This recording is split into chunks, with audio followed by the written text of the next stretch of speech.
이 앞서 회원정보관리 입력하는 화면을 만들어 봤는데요.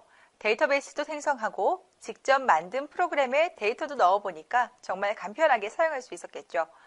이번에는 이렇게 등록한 데이터를 검색해서 분석하는 검색 앱 프로그램을 만들어 보려고 합니다. 검색 데이터도 보면서 분석도 할 수 있는 그 차트까지 어떻게 구현할 수 있을까요? 만드는 방법은 앞서 입력 화면을 만들 때보다 훨씬 간단하고 쉽습니다. 그럼 화면을 보며 알아보도록 하겠습니다. 이번에는 지난 시간 회원정보관리 프로그램의 입력 화면을 만들었죠. 그걸 토대로 실제 검색하는 화면, 즉 출력하는 화면을 한번 배워보도록 하겠습니다. 자, 우리가 도서관 같은 데 가면 그 책을 찾을 때 어떤 검색 조건을 주면서 검색된 데이터를 찾아오잖아요. 그와 마찬가지로 그거 보는 화면이 바로 그 검색창이라고 할 수 있는데요. 그 화면을 한번 만들어 보려고 합니다. 자, 가장 먼저 개발을 할 때 해야 되는 일이 뭐라 그랬죠? 그렇죠. 실제 개발할 화면을 열어줘야 되겠다라고 했죠. 자, 새로 만들기에서 역시 빈 페이지로 한번 열어보도록 하겠습니다. 자, 빈 페이지가 나타났죠? 그 다음에 화면을 구성하는 가장 중요한 제목을 입력을 해줘야 됩니다. 사각형 그리기의 아톰을 그 화면에 옮겨오고 난 다음에 이번에는 제가 지난번에 회원정보관리 프로그램에 대한 조회 화면을 만들겠다라고 했으니까 제목을 회원정보 조회라고 한번 입력을 해줄게요. 여러분들은 다른 제목으로 입력을 해도 상관없습니다. 그리고 마찬가지로 글자의 속성을 색상이라던가 크기 등은 여러분들이 원하시는 대로 바꿔주실 수가 있겠죠. 자, 그 다음에 이번에는 디자인 도구와 데이터 입력 도구를 사용할 건 아니에요. 우리가 실제 보는 그런 검색된 데이터가 보여지기 위해서 뭔가 테이블 같은 네모 박스에 창이 하나가 생기게 되잖아요. 그걸 바로 구성을 해주려고 하는 건데, 자, 이번에는 데이터 조회 도구라고 보이시죠? 이걸 클릭을 하게 되면 검색창이라는 아톰이 보여지게 됩니다. 우리가 실제 검색된 데이터가 보여지게 되는 그 네모 박스, 그 검색창의 모습을 이 아톰이 화면에 그대로 구성을 해오게 됩니다. 그 다음에 실제 그 보여지는 크기에 따라서 창의 크기도 늘려주고 줄여주고 위치도 바로 잡아주실 수가 있습니다. 그 다음 어떤 데이터가 보여질 때 각각 어떤 항목에 대해서 그 데이터가 보여져야 되는지 그게 필요하겠죠. 항목을 지정을 해주는 방식도 아주 간단합니다. 자, 여러분들 메뉴에 보면 DB라고 되어 있어요. 이걸 한번 클릭을 해보시면 DB 관리자라고 나타나 있죠. 자, 클릭을 했을 때 여러분들이 보여지는 그 접속 서버의 로컬에 개발자라고 되어 있을 거예요. 근데 저는 실제 다른 DB에 제가 가지고 있는 다른 서버에 접속이 되어 있는 거기 때문에 여러분들과 조금 달리 보일 수도 있습니다. 하지만 이걸 클릭을 하게 되면 여러분들이 지난 시간에 만들었던 회원정보관리라는 그 테이블명이 보여지게 될 거예요. 자, 여기 한번 눌러보세요. 지금 제가 가지고 있는 테이블이 많기 때문에 제가 만들었던 그 회원정보 관리에 대해서는 화면을 조금 줄여서 보여드리도록 하겠습니다. 회원정보 관리라고 여러분들은 하나만 생성을 했기 때문에 아마 하나만 있을 거예요. 이걸 더블 클릭을 하게 되면 우리가 구성했던 그런 항목들이 나타나 있습니다. 저는 항목들도 몇 가지 추가해서 새로 한번 만들어 봤거든요. 데이터도 여러 가지 넣어 봤는데 혹시 여러분들 제가 전 시간에 말씀드린 대로 과제 드렸잖아요. 데이터 10개 이상 넣어오기. 혹시 안 넣으신 분 안 계신 건 아니겠죠? 자, 이렇게 넣은 데이터를 기준으로 검색창을 만들어야 뭔가 이 검색되는 데이터가 보여지게 되면서 좀 실감나는 화면을 느끼실 수가 있거든요. 그래서 지정을 하는 방식도 아주 간단합니다. 어떻게 하는 거냐면, 자, 회원 번호가 그 데이터로 보여졌으면 좋겠다. 그럼 회원 번호를 드래그해서 그 화면, 검색창에 이렇게 옮겨옵니다. 회원 번호라는 항목이 생기게 됐죠. 바로 이어서 성명이라던가 월회비라던가 취미라던가 항목을 지정하는 방식이 드래그앤드롭으로 구성이 되어 있기 때문에 여러분들이 사용하기 굉장히 편리하실 겁니다. 자, 보여지고자 하는 데이터의 항목을 지정을 해주게 됐습니다. 그러면 뭔가 조회를 한다던가 검색을 하는 그런 이벤트들도 필요하겠죠. 그러면 이벤트 설정 도구에 우리가 입력하는 화면에서 저장을 한다던가 삭제를 하는 그런 이벤트를 걸어줬던 것과 마찬가지로 기능 버튼을 사용을 해보도록 하겠습니다. 자, 더블 클릭을 하게 되면 기능 선택 안에 실제 검색을 해야 되는 이벤트를 넣어줘야 되기 때문에요. 이 검색이라는 버튼을 선택을 해주게 됩니다. 그럼 해당 버튼 검색으로 변경된 걸 확인을 해보실 수가 있겠죠. 그럼 미리 넣어놨던 데이터들이 제대로 보여지게 되는지 한번 확인을 해봐야 되겠죠.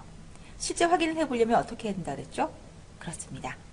좌측 상단에 실행 모드 전환이라는 걸 눌러주시면 지금 창에는 아무것도 보여지지 않죠.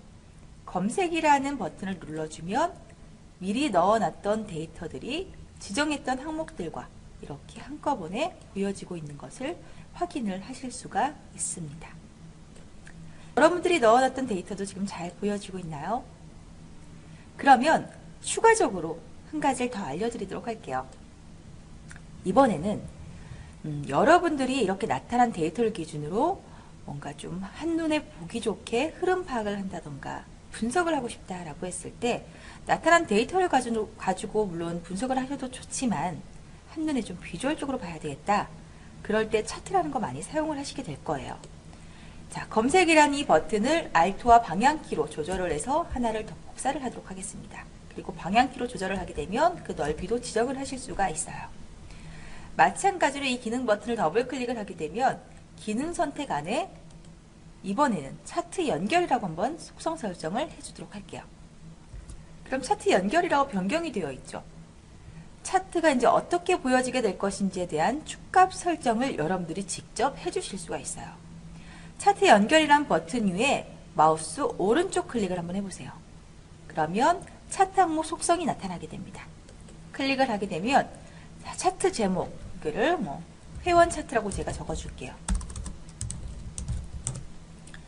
참조 아통명은 지금 검색창에서 불러올 거기 때문에 검색창이라는 단어가 보여지게 됩니다. 그 다음 X축과 Y축을 지정을 해줄 수 있는데 지정했던 이 항목들 가운데 값들을 설정을 해주게 되는 거예요. X축에는 이름이 뜨게 하고 싶다. 자, X축이라고 되어 있죠. 추가를 눌러주게 됩니다. 그러면 X축의 성명으로 지정이 된 거예요. 그 다음 Y축 설정 값을 넣어주도록 하겠습니다. 이번엔 제가 금액으로 한번 해볼게요. 월 회비로 해서 Y축. 그 함수 값도 실제 값인지에 대해서 아니면 합계, 빈도수, 최소값까지 여러 가지 값들이 나타나 있습니다. 이렇게 해서 추가를 해주게 되면 이렇게 보여지고 있죠.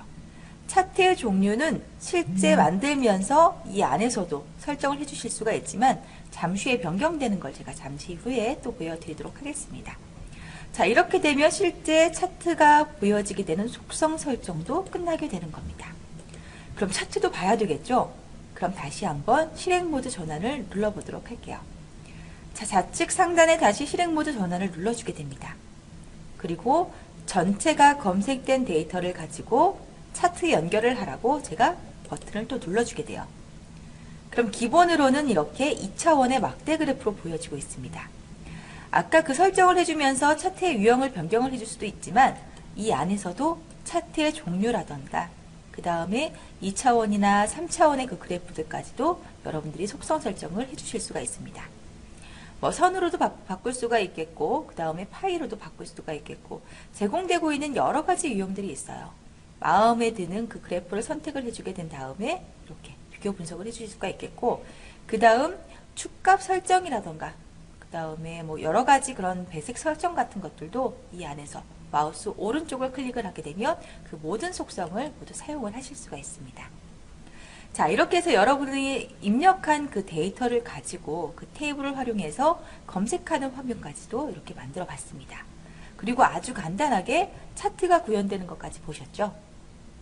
자, 여러분들이 아주 간단하게 만들 수 있는 입력 화면과 조회 화면을 가지고 또 다른 화면을 한번 만들어 보는 것도 좋을 것 같습니다. 그러면 오늘은 여기까지 만들고 차트를 구성을 하고 검색 화면을 만든 것까지 배워봤으니까요. 다음 시간에는 이 만들어진 QPM 파일을 실제 실행할 수 있도록 실행 메뉴 파일을 이제 만들어 보려고 해요. 그러면 지금 만들었던 입력하는 화면도 마찬가지예요. 저장을 하셔야 되는데 저장이라는 이 디스켓 버튼을 눌러주게 되면요. 해당 지금 만들었던 화면을 저장을 하실 수가 있습니다. 확장자는 QPM으로 되어 있어요. 파일 이름을 정해줄 수가 있는데 여기에다가는 회원 정보 조회라는 그 파일을 넣어주도록 파일명을 넣어주도록 하겠습니다. 그러면 지금 생성된 파일은 회원 정보 조회.qpm이 되겠죠. 실제 만들어진 이 QPM 파일을 가지고 실행할 수 있도록 실행 메뉴 유형은 다음 시간에 한번 배워보도록 하겠습니다.